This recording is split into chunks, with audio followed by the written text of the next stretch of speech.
고도를 기다리며라는 희곡이 있습니다. 참으로 이해하기 어려운 작품이죠. 이 작품은 두 사람이 50년 동안 오지도 않는 고도를 기다리는 내용입니다. 이것을 통해서 작가는 인간의 삶을 기다림이라고 정의하고 있습니다. 주인공인 블라디미르는 고도가 나타나서 자신들을 구원해 줄 거라고 믿었습니다. 그러면서 함께 있는 친구에게 말하죠. 이곳을 떠나지 말고 고도를 기다려야 한다고 말합니다. 그러면서 연극 말미에 한 소년이 와서 말하죠. 오늘은 못 오고 내일은 꼭 옵니다 라고 전달하지만 끝내 고도는 나타나지 않습니다. 기자들이 이 작가인 베케트에게 물어봤습니다. 도대체 고도가 누구입니까? 근데 이 작가가 하는 말이 나도 모릅니다. 그랬다는 유명한 내용이 있습니다. 이 작품을 쓴 작가 베케트는 2차 대전 당시에 겪은 피신의 생활을 경험으로 이 작품을 썼다고 말합니다. 전쟁이 끝났다는 소식을 기다려도 오지 않았습니다. 그러면서 이처럼 구원자를 기다리는 자신의 모습을 보면서 인생은 기다림의 연속이라는 생각을 하게 되었습니다.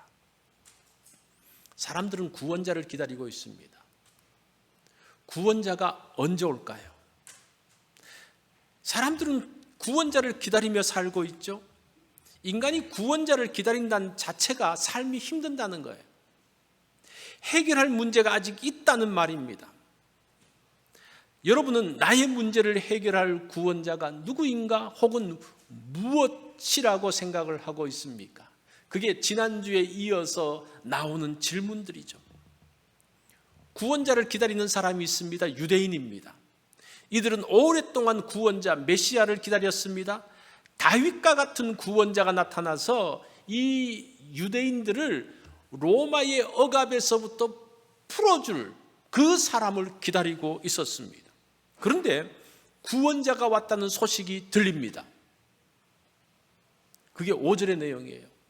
바울이 하나님의 말씀에 붙잡혀 유대인들에게 예수는 그리스도라 밝히 증언하니, 이제 바울이 말하기를 예수가 그리스도, 예수가 메시아다라고 말합니다. 메시아란 말과 그리스도란 말이 같은 말이죠. 그리스도란 말은 헬라어고 메시아란 말은 히브리어죠. 그러니까 이게 같은 내용입니다. 유대인들은 예수가 십자가에 달려 죽은 죄수, 그 유대인들의 생각은 나무에 달린 사람은 저주받은 자라고 그랬거든요. 그 저주받은 자가 메시아가 될 수가 없다라고 생각을 했습니다. 그러면서 바울을 대적하고 바울을 비방합니다.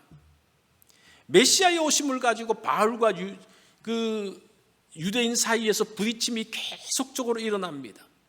그래서 너무나 대적이 심해지자 처음에는 바울이 회당에서 가르쳤는데 회당을 떠나서 그 옆집으로 가서 이제 이방인들에게 말씀을 증거하기 시작합니다.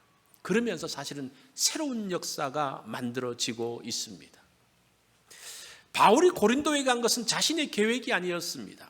2차 전도 여행 자체가 자신의 계획이 아니었죠. 바울의 원래 계획은 저 북쪽, 소아시아의 북쪽, 지금 화살표가 보이십니까? 비두니아로 가려고 했댔습니다. 그런데 길이 막히면서 서쪽으로 가다가 유럽으로 건너가게 되어지죠. 이제 오늘날로 말하면 그리스, 또 요즘 북마케도니아 그쪽 지역으로 가게 되어집니다. 빌립보에서 말씀을 전하고 데살로니가로 갑니다. 데살로니가에서도 많은 사람들이 예수를 믿습니다. 그러니까 유대인들이 들고 일어나가지고 동네 깡패들을 동원해서 그것을 방해하죠. 사람을 해치려고 합니다. 그래서 바울이 피신을 합니다. 베레아로 오게 되어지죠. 베레아로 왔다가 이제 베레아까지 유대인들이 오니까 아예 그냥 아덴으로 배 타고 아주 멀리, 그들이 올 수 없을 정도로 멀리 가게 되어집니다. 베레아에서 디모데와 실라는 데살로니가로 다시 가고 바울만 피신하게 되어지는데 아덴에서 만나기로 했다가 그게 못 만나면서 고린도로 오게 됩니다. 그러면서 바울이 고린도에서 아굴라와 브리스길라 부부를 만나게 되죠. 그래서 오늘 5절 말씀이 데살로니가로 갔던 디모데와 실라가 바울과 함께 만나는 장면, 그러면서 브리스길라 아굴라 부부가 함께 하면서 본격적인 고린도 사역이 시작됩니다. 고린도는 빌립보하고는 완전히 다른 도시입니다. 빌립보에서는 유대인들이 없었어요. 그러니까 빌립보는 로마 시민권을 가진 사람들만 있었지 않습니까? 그런데 고린도에서는 굉장히 많은 유대인들이 있었습니다. 그게 왜 그런 거 아니? 로마 황제 글라우디오가 로마에서 일어난 유대인 폭동으로 인해서 유대인 추방 명령을 내립니다. 그러면서 유대인들이 로마에서 다 떠나게 되어졌습니다. 그게 49년 말 50년 초입니다. 그러니까 우리가 이제 연도를 볼 때 50년 그러면 예루살렘 공회가 있었다는 걸 생각하면 돼요. 50년대에 많은 일들이 좀 벌어진 것 같아요. 자, 그때에 그 50년경에 로마에 있던 유대인들이 흩어지면서 많이 간 도시가 바로 고린도라는 도시입니다. 이 고린도는 이제 그리스 지역과 그 본토와 남쪽에 있는 펠로폰네소스 반도를 잇는 그 연결점이 있어요. 그 연결점 꼭지가 지금 보이십니까? 이제 화살표가 보이죠? 그 꼭지가 한 3.5마일 정도 되어져요. 그래서 양쪽에 바다고 그 가운데 연결점이 3.5마일 정도가 됩니다. 그래서 이 고린도라는 지역은 남쪽과 북쪽 본토와 이어지는 굉장히 중요한 도통도시고, 그 다음에 동쪽에서부터 서쪽으로 가는 백길에 굉장히 중요한 요충지가 되어집니다. 그러다 보니까 이 교통 중심에 뭐가 모입니까? 사람들이 모이고, 사람들이 모이면 돈이 모이고 그렇게 해요. 지금은 고린도 운하라는 게 만들어졌어요. 그래서 한 200마일을 돌아가지 않고 바로 통과할 수가 있었습니다. 근데 그 고대 사회에는 이 고린도 운하가 만들어지지 않았죠. 그래서 그때 그 고린도에서 어떤 그 방법을 썼는고 하니 배를 육지로 끌어올려서 배를 운반했습니다. 그것을 디올코스 길입니다. 이 길이 배가 옮겼던 길입니다. 이것을 중심으로 해서 상상도를 그렸는데 이런 모양입니다. 큰 배를 이제 큰 수레 같은 데 실어가지고 3.5마일을 옮기는 거예요. 이제 이 지역이 고린도예요. 그러다 보니까 이 배가 옮겨지는 기간 동안 이게 시간이 걸리겠죠. 그러면서 그때 그 뱃사람들은 다 내려가지고 뭐 합니까? 거기서 돈을 쓰는 거죠. 거기서 쾌락을 찾는 거죠. 그러면서 이 고린도는 향락의 도시가 되어졌습니다. 이처럼 돈이 많이 모이는 곳에 누가 갑니까? 유대인들이 가는 거예요. 그러면서 고린도로 유대인들이 많이 모였습니다. 이 뱃사람들은 안전에 굉장히 신경을 많이 쓰는 사람이잖아요. 그래서 가장 많은 미신과 우상이 있는 장소가 어딘고 하니 항구입니다. 항구에 가면 많은 그 미신들이 있어요. 그것처럼 고린도에도 많은 신들이 있었습니다. 제우스 신전, 아폴로 신전, 헤르메스, 헤라클레스, 포세이돈. 이 포세이돈은 바다의 신이잖아요. 그 다음에 포르투나, 아테네 신전, 그 다음에 치료의 신인 아스클레피오스, 그 다음에 또 서쪽 끝에 가면 판테온이라는 신전이 있는데 거기는 신들을 다 모아놓은 거예요. 그 정말 큰 신들은 따로 신전을 차려놓고 나머지는 또 하나 신전을 만들어 거기 신들을 다 넣어놓은 거예요. 왜냐하면 모든 신들의 도움을 다 받아야 되니까. 이게 지금 고린도 사람들의 그런 마음이었어요. 그래서 그러더라고요. 점장이가 점을 칠 때 모든 신들을 다 부른대요. 그래서 마지막에 뭐까지 부르는 거 아니? 예수의 이름으로 여기까지 넣는데요. 그러니까 모든 신들이 어쨌든 걸려서 역사해야 되기 때문에 이제 꼭 이런 모습이 고린도에 있는 것을 볼 수가 있었습니다. 그러다 보니까 고린도에 이렇게 많은 신전이 있으니까 신전에서 제사를 드려지고 거기서 나온 고기들이 시장에 풀리면서 일어났던 문제가 고린도 교회의 그 제물에 바친 그 고기를 어떻게 해야 되나는 문제가 사실은 여기에서 나오게 되는 거죠. 특별히 고린도에는 미의 여신인 아프로디테 신전이 있습니다. 여기는 소개하지 않았지만 아프로디테 신전이 굉장히 중요한 신전으로 자리 잡고 있습니다. 신전에 속한 여사제들이 한 1000명이나 되었는데 이 여사제들은 신전 행사가 마치고 난 다음에 매춘을 행하는 창녀들이었습니다. 그러니까 그 모든 그 쾌락, 향락이 이 신전을 중심으로 만들어지고 있었습니다. 이런 고린도 사람들의 모습이 사실은 고린도 교회에도 이게 나타나고 있는, 그게 이제 고린도 교회의 문제로 되어지고 있죠. 이런 도시에 누가 오는 거 아니? 아굴라와 브리스길라 부부가 오게 됩니다. 이 사람들은 천막 제조업자들입니다. 고린도는 2년마다 바다의 신 포세이돈을 기리기 위해서 올림픽하고 비슷한 이스트미아 체전이라는 걸 합니다. 지금 올림픽이 벌어지고 있는데, 이것은 그 당시도 올림픽을 비롯해서 몇 개의 그런 체전들이 있었는데, 그 중에 하나가 고린도에 있었던 것은 포세이돈을 기념하면서 하는 체전입니다. 2년마다 열렸습니다. 그러니까 이 체전이 열리고 사람들이 모이면 뭐가 필요한지? 천막이 필요하잖아요. 이 아굴라는 천막 제조 기술자니까 그것을 하기 위해서, 그 장사를 하기 위해서 이 고린도에 온 사람입니다. 그러면서 바울과 만나요. 유대인들의 방해도 있었지만 사실은 이 아굴라 부부를 바울이 만나면서 많은 힘이 되어졌습니다. 그러면서 고린도에 사는 이방인들이 예수를 믿게 되어지고, 또 충격적인 것은 유대인 회당, 유대 회당의 회당장이 예수를 믿게 된 거예요. 이거를 이제 좀 실감이 안 나는데요. 요즘 말로 말하면 어떻게 하는 거니? 한 절에 주지 스님이 예수를 믿었다라는 거하고 똑같아요. 이건 정말 놀라운 일이죠. 바울의 일행이 어려움 가운데서 복음을 전할 때에, 그럼에도 불구하고 이런 역사가 나타나는데, 그 어려움 가운데 있을 때 하나님께서 뭐라고 말씀하시는 거 아니? 9절로 10절에 보면 밤에 주께서 환상 가운데 바울에게 말씀하시되 두려워하지 말며 침묵하지 말고 말하라. 내가 너와 함께 있음에 어떤 사람도 너를 대적하여 해롭게 할 자가 없을 것이니 이는 이 성중에 내 백성이 많음이라 하시더라. 많은 어려움 중에서 대표적인 어려움이 사실은 12절부터 17절의 내용이에요. 오늘 본문이 사실은 두 개의 이야기입니다. 12절에 보면 갈리오 총독이 왔을 때 이야기입니다.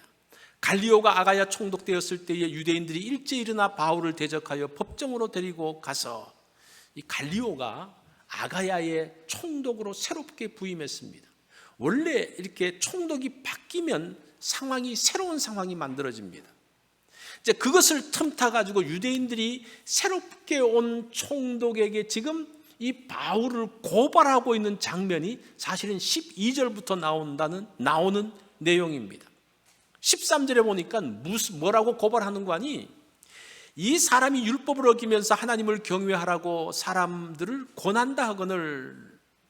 자, 요것만 봐서는 좀 이해가 안 되는데, 그 당시 로마는 유대교는 인정해 주었어요. 사실은 로마 황제를 숭배하는 이제 그런 기류가 있는데, 그 중에서 몇 개 빼준 종교가 있는데 그 중에 하나가 유대교입니다. 유대교는 그것을 그냥 인정해 줬어요. 하나님을 믿고 제사하는 것을 인정해 줬어요. 그래서 유대교는 로마가 박해하지 않았습니다. 자유롭게 신앙생활했습니다. 그런데 이 유대인들이 바울을 향해서 이 사람은 유대교 사람이 아닙니다라는 고발을 하는 거예요. 왜냐하면 이 사람이 유대교의 율법을 어기면서 하나님을 경외한다. 그러니까 유대교인 것처럼 위장하지만 실상은 율법을 어기는 사람이다, 이단이다 그러면서 이제 고발하는 내용이에요. 여러분들이 무슨 내용인지 이해가 되신지 모르겠어요. 이 사람은 불법이라는 거예요. 이 사람을 보호해줘서는 안 된다는 그런 말입니다. 자, 이 갈리오라는 사람이 어떤 사람인지 좀 알 필요가 있는데, 주후 51년부터 52년까지 아가야 총독으로 있었던 사람입니다. 그 기록이 델포이 신전 비문에 기록되어져 있습니다. 이 갈리오는 로마 귀족으로 뛰어난 지혜를 가진 사람입니다. 그 친형이 세네카예요. 이 세네카가 누군가 하니 여러분들이 누군지는 모르지만 대충 좀 들어봤죠? 이 사람이 로마 황제의 스승입니다. 그러니까 3명의 로마 황제를 가르쳤던 사람이 세네카라는 사람이에요. 정말 대표적인 로마의 지성인이었습니다. 자, 그런데 그 동생이 원래 이 사람은 노바투스 가문 사람인데 노바투스 가문보다는 갈리오 가문이 훨씬 더 크고 훨씬 더 높은 지위에 있으니까 이 아버지가 세네카의 동생을 갈리오 가문의 양자로 보냅니다. 양자로 보내면서 이 사람이 갈리오라는 이름을 갖게 되어집니다. 뿐만 아니라 이 사람은 지금 현재 황제였던 글라우디오 로마 황제의 친구였습니다. 자, 이 정도면 이 사람의 위치가 어느 정도인지 알겠죠. 이 사람은 실세예요, 실세. 자, 그러니까 유대인들이 이 갈리오 총독의 마음을 사면 바울을 처리할 수 있다는 생각을 하고 있었습니다. 그런데 이 갈리오는 굉장히 지혜로운 사람이니까 이런 사정들을 이미 다 알고 있었어요. 유대인들에 대한 정보들을 알고 있었습니다. 그래서 그 고발하는 사람들에게 뭐라고 말하는 거 아니? 14절로 15절에 보면 너희 유대인들아, 만일 이것이 부정한 일이나 불량한 행동이었으면 내가 너희 말을 들어주는 것이 옳거니와 만일 문제가 언어와 명칭과 너희 법에 관한 것이면 너희가 처리하라, 그렇게 이야기해요. 부정한 일이라는 말은 형사법을 이야기하는 겁니다. 이 사람이 누구를 해했든지 누구를 다치게 했든지 그러면 내가 재판하겠다는 거예요. 두 번째는 불량한 행동이라는 말은 정치적인 문제라는 겁니다. 이 사람이 로마를 반대했던, 로마를 반역했던 어떤 그런 일들이 있느냐? 그게 있으면 내가 처리하겠다고 말합니다. 그러니까 그 두 가지 사항이 아니고 너희들의 언어나 명칭이나 너희 율법에 관한 것이면 나한테 말하지 마라. 너희들끼리 처리하라, 그러면서 쫓아보냅니다. 이 갈리오의 처신으로 인해서 바울은 위험에서 피하게 되어지죠. 그리고 난 다음에 이런 어려움이 있고 난 다음에 사실은 10절에 하나님께서 하시는 말씀이 이거예요. 내가 너와 함께 있음에 어떤 사람도 너를 대적하여 해롭게 할 자가 없을 것이니 이는 이 성중에 내 백성이 많음이라 하시더라. 이런 위험 속에서 1년 6개월을 고린도 사역을 합니다. 그래서 오늘 우리가 성경을 보면서 11절에 보면 바울이 1년 6개월 동안 고린도에 있었다 그러고 12절에 갈리오가 유대 총독으로 왔다 그래서 그걸 순서대로 해가지고 1년 6개월 끝났을 때에 갈리오가 온 게 아니에요.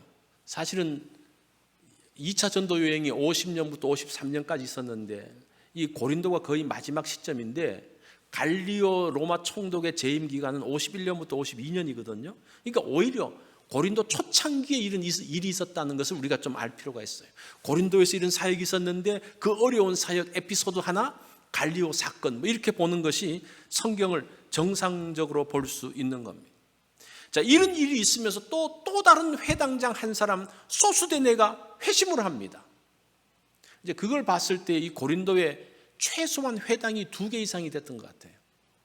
그러니까 회당이 어떻게 만들어집니까? 유대인 남자 10명만 있으면 회당을 만들 수가 있었어요. 그래서 이제 그 고린도의 유대인의 숫자를 봐서는 그 고린도의 회당이 여러 개 있었을 것이라고 학자들은 말하고 있습니다. 이 소수데네가 누군가 하니 고린도전서의 공동 저자예요. 고린도전서 1장 1절을 보면 하나님의 뜻을 따라 그리스도 예수의 부르심을 받은 바울과 형제 소수데네는 고린도에 있는 하나님의 교회에 편지했다라고 말합니다.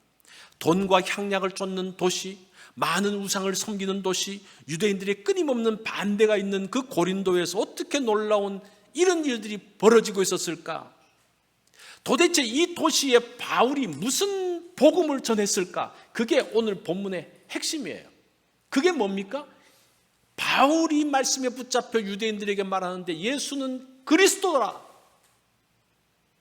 예수가 그리스도라는 말이 도대체 어떻게 그 많은 고린도 사람들의 마음을 움직였고 특별히 2명의 회당장들까지 마음을 바꾸게 했던 메시지가 되었을까?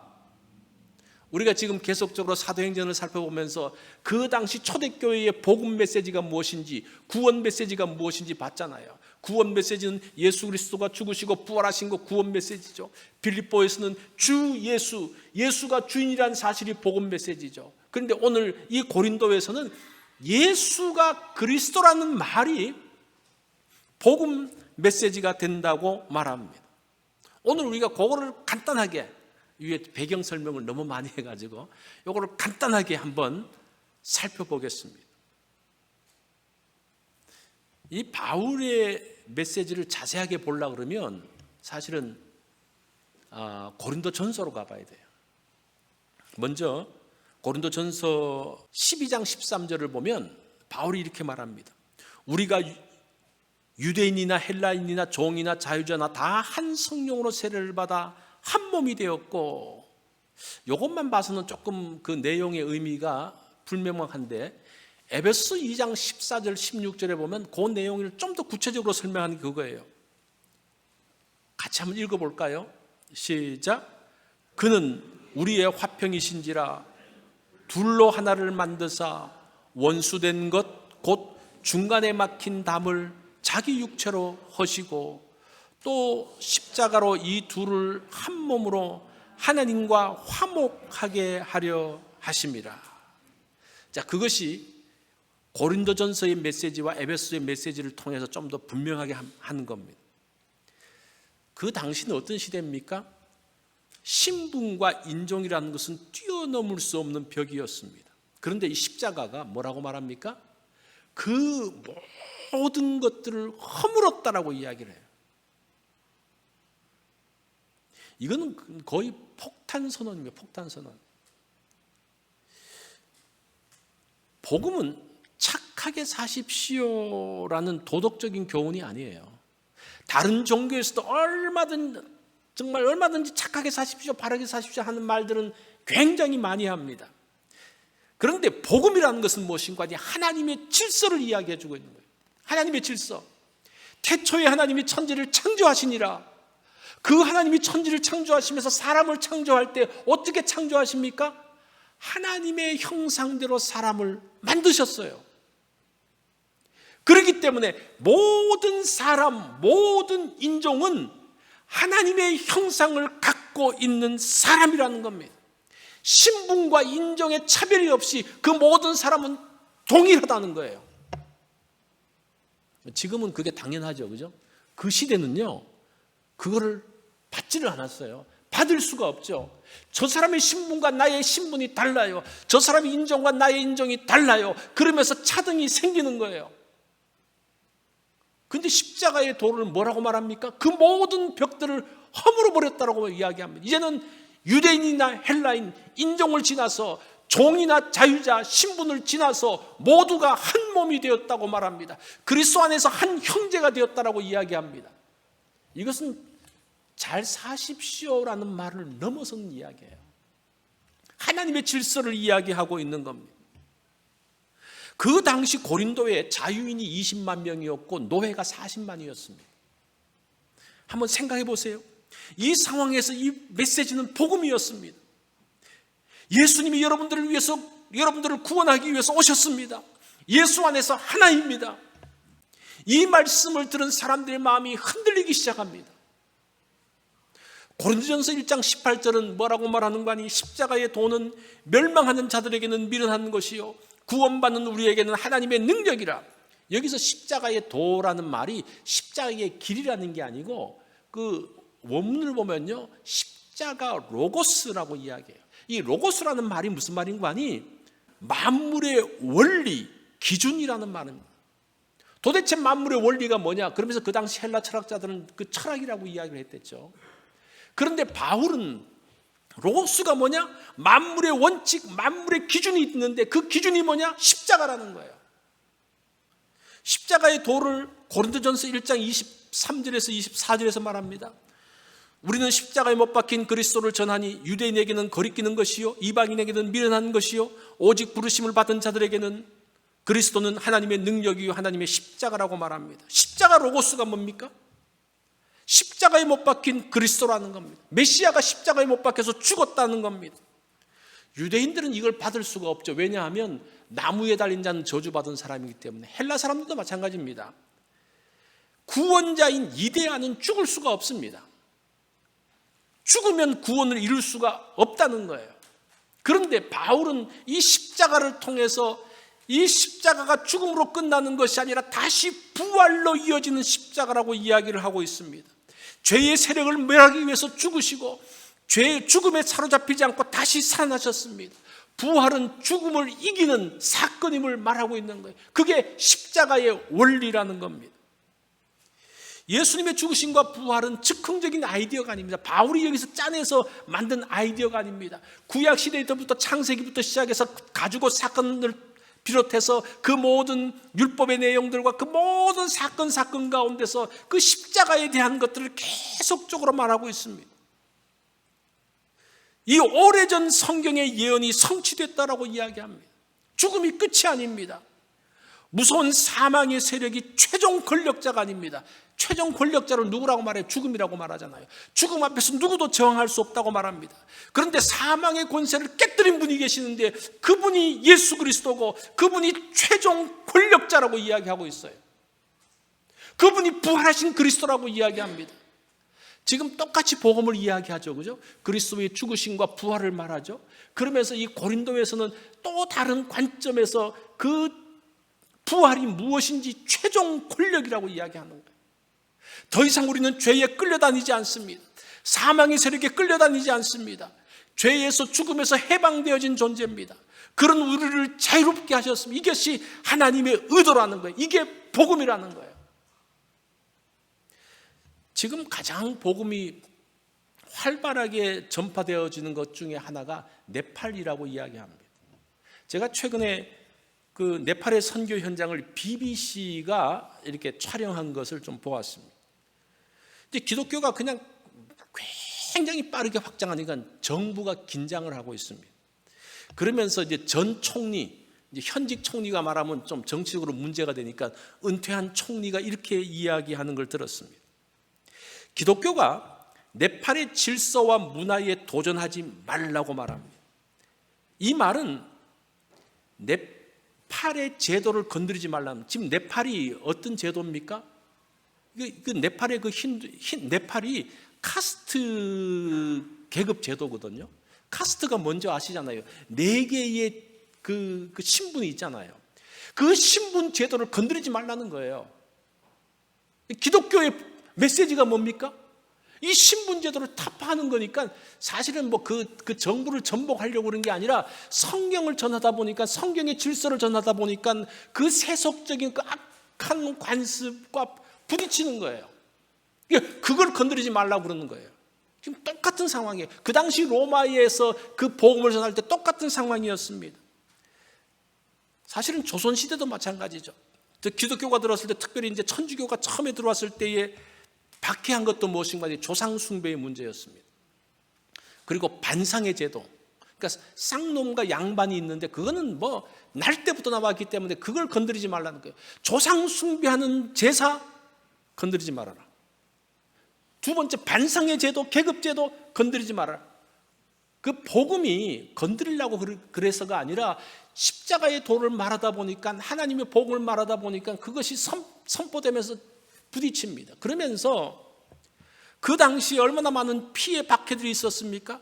신의 박해, 신유 박해, 기의 박해, 병호 박해, 병인 박해, 5번의 것이 거의 한 80년에 걸쳐서 피해 박해들이 만들어집니다.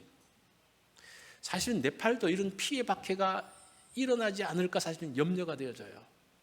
그걸 위해서 좀 네팔을 위해서 기도할 필요가 있는데, 보세요. 복음이 들어갔을 때에 이것은 착하게 잘 살아, 네팔에 들어가서도 착하게 잘 살고 어른들 말 잘 듣고, 이게 아니었어요. 하나님의 질서를 이야기하는, 그게 십자가 로고스예요. 십자가가 만물의 기준이라는 겁니다. 십자가가 뭡니까? 하나님이 왜 죽습니까? 죽을 수가 없는 거죠.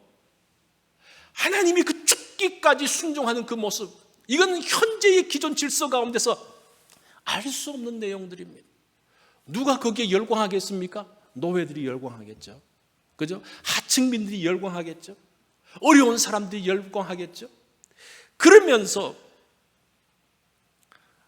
그 사람들에게 그 복음은 희망이었습니다.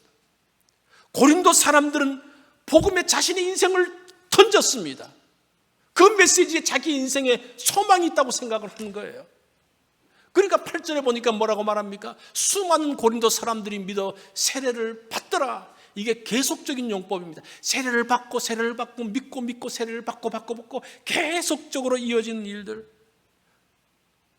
사실은 예수님도 자신의 기득권을 지키려는 사람들에게 죽음을 당하시고 십자가에 못 박히셨습니다. 그러나 십자가의 도는 죽음으로 끝나지 않고 부활했습니다. 새로운 질서가 만들어졌습니다. 새로운 피조물이 되어졌습니다. 이거예요. 이거를 지금 고린도에서 이야기하고 있는 겁니다. 예수는 그리스도다. 어떤 메시아냐?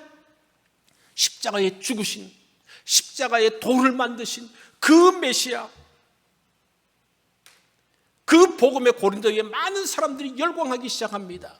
그리고 의식 있는 회당장들이 거기에 반응하기 시작합니다. 2명이나 회심을 했어요. 이건 정말 대단한 일입니다. 그 고린도에 뭐 몇백 개 교회가 있는 것도 아니잖아요. 10손가락 안에 있는 그 교회에, 그 회당에서 뭐 10개라 쳐도 2명이 회심했으면 20%가 회심했다는 것은 놀라운 일입니다. 복음은 놀라운 힘을 갖고 있습니다.